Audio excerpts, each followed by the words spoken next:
We're back to talk about high school, and parenting through these years can feel like nailing jello to the wall. It is tough.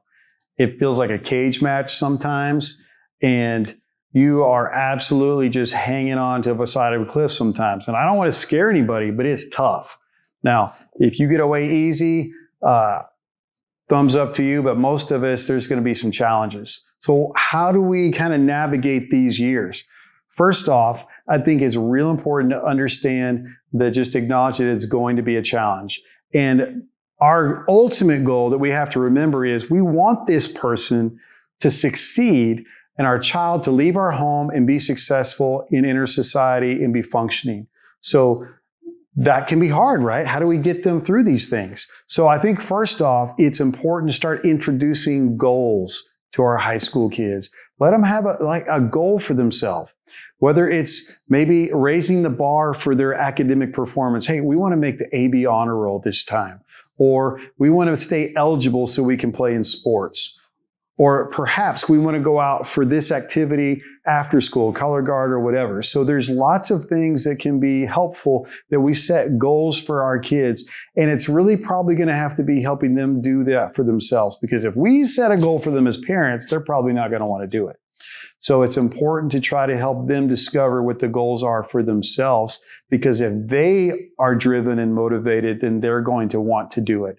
And also helping them to be excited to discover what they could be, thinking about a college or a trade that they can do after high school, so which will keep them motivated when they're going to classes that they don't like in high school, but they ultimately can see a goal past high school to something they want to do.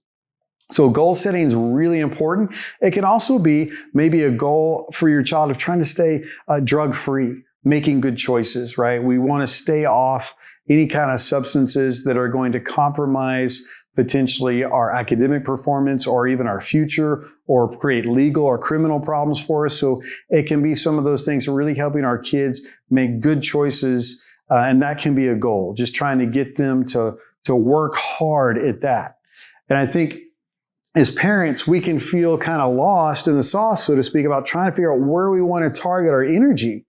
And so I think when we really think about our kids, what is important to them, and then trying to figure out how to use that to leverage them to stay motivated in the things that they need to be doing.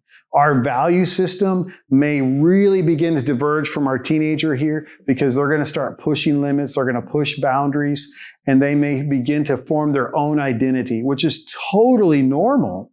But at the same time, it can be super alarming as a parent because I don't recognize my kid. They're doing this or they're saying this. And the reality is that's very normal for our kids to test limits, to see and check this stuff that if mom and dad, what they've told me all those years, is that really true? Or is that really how it is? Or if that's important? So they're going to test the things that we've given them. So it's really important to have conversations with them that can be productive. And so the relationship is huge. If we don't have a good relationship, then we're not going to be able to have meaningful conversations where we talk about values, shared values in our family or between parents and kids, and expectations for what we think they need to be doing in the classroom or in their dating life or how they conduct themselves on their screen time. So we have to be able to have a good relationship and good rapport so we can begin to have those conversations. And I think it's also understanding what are your expectations for them as they use their screens, as they're dating. What do you want to see from them in those things? And as a parent, tell them what you want. For example, my parents told me, no dating until you're 16. And then they also had a curfew for me. I had to be home at a certain time.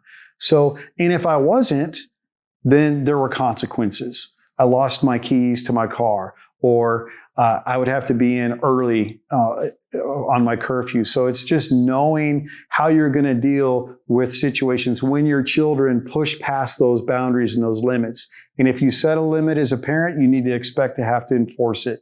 So don't talk a big game if you're not willing to really step up and also apply that consequence. So being consistent, we have to be able to walk the walk, not just talk it. So we have to be consistent if we're going to enforce a boundary with our teenagers. But at the end of the day, our kids want to hear from us. They also want that relationship with us, even if they tell us they don't. And so at the end of the day, that little kid that would run home to see you, maybe after you got home from work, they're still in that 16, 17, 18-year-old person that's at your home. It's just hard. But I believe that all the work that you did when they were small is going to pay off during these high school years and after they leave your house. But make sure you keep that relationship intact and keep those conversations going so you can problem solve all the hard things that are going to come up through those high school years. So I appreciate you joining us, and we'll see you later.